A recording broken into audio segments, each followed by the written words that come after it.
Kita sudah punya BUMDes loh, hampir sebagian di desa-desa kita. Tetapi dia itu, apalagi tadi sudah diungkapkan, mungkin Pak Kades juga tahu bahwa akibat COVID itu anggaran ke situ itu mau tidak mau harus direfocusing, dicari yang untuk kita harus atasi COVID. Maka istilah saya tadi, hidup segan, mati tak mau. Tetapi semua BUMDes yang ada di kabupaten ini berdiri sendiri. Tidak ada pemersatunya. Tidak ada sebagai induk semangnya kalau kita bilang, yang bisa menjangkau dan bisa saling tolong-menolong BUMDes ini. Contoh misalnya kita di sini, BUMDesnya kalau betul-betul bisa berjalan dengan baik dan sebagainya, hasil bumi ini bisa kita kumpulkan sendiri. Kita beli daripada pengepul-pengepul dari luar. Mungkin kita bisa melihat anggaran yang ada pada BUMDes itu mungkin agak sedikit lebih baik nilai harganya. Tetapi mau tidak mau setelah keluar harus mencari juga jalan keluar sendiri-sendiri.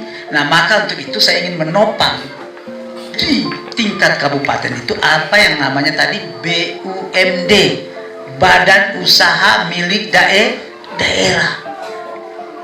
Jadi badan inilah yang akan mengupayakan semua hal-hal yang berkaitan dengan perekonomian kita. Apakah di bidang pertanian, peternakan, perikanan, dan pemasaran sampai.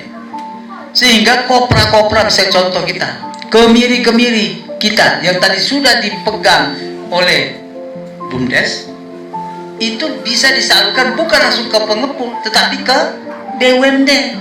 BUMD yang membeli dari semua BUMDes yang ada di kabupaten kita, dan dia ini yang memasarkan, yang menjual keluar. Sehingga itu yang mempermudah.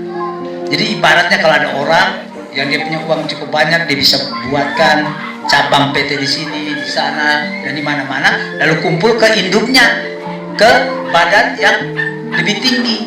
Maka BUMDes ini kalau kita bisa gerakan mereka, tentu saja kita harus melihat anggarannya mencukupi atau tidak, atau mungkin bisa juga melalui BUMD karena itu disiapkan anggarannya oleh pemerintah daerah, bisa juga ikut menopang modal pada BUMDes dengan perincian tadi pembelian komoditi. Sehingga kopra kalau misalnya jadi jatuh, biasanya seringkali terjadi jatuh kalau kita masih berhubungan dengan Surabaya dan tempat lain. Kalau harga di pasaran itu jatuh, di sini juga jatuh, betul enggak? Maka supaya jangan sampai terlalu jatuh, ini tadi melalui BUMD dengan modal yang ada bersama BUMDes dan sebagainya, ini bisa saling menopang. Contoh macam bank lah. Bank induk itu ada di mana? Di dalam Tuka, betul enggak? BRI. Di sini ada cabang tidak? Ada. Dia ada di mana? Di Waibada. Itu kan semuanya setelah mereka putar uang, dapat kredit apa semua, kalau kreditnya uangnya terbatas dia renara, ambil pasti uang dari dalam Tuka. Nah, begitu juga sistemnya BUMD nanti. Cabang-cabang itulah BUMDes yang ada. Supaya BUMDes itu hidup betul-betul. Pemasaran satu pintu sehingga dia keluar. Ini yang mempermudah. Kalau kita BUMDes sendiri harus cari orang pemasar di Surabaya, BUMDes yang lain juga begitu, kan kacau, susah. Tapi kalau melalui satu pintu akan menjadi lebih mudah lagi, adik. Jadi BUMDes yang saya inginkan dan BUMD yang saya buat itu nanti ke depan itu menopang semua komoditi kita di sini. Inginnya saya begitu. Contoh di Luar Rahang, saya sudah masuk di sana di Ilmu Mandiri di belakang. Itu ternyata mereka penghasil jabu mete. Tapi jabu mete itu langsung mereka kirim ke Maumere. Harganya di sana yang menentukan, sini rendah. Sehingga saya bilang, wah lucu kalau begitu. Ibaratnya saya sebut kerbau punya susu, sapi punya nama. Mente itu punyanya orang Flores Timur, tapi namanya Maumere. Pajak dan sebagainya itu bukan masuk ke kita, masuk ke Maumere. Nah, ini yang saya mau mengubah supaya jangan terjadi macam demikian. Maka bukan hanya kemiri dari sini, bukan hanya jamu mente, tetapi yang lain-lain. Jadi di dalam BUMD itu ibarat macam kayak toko.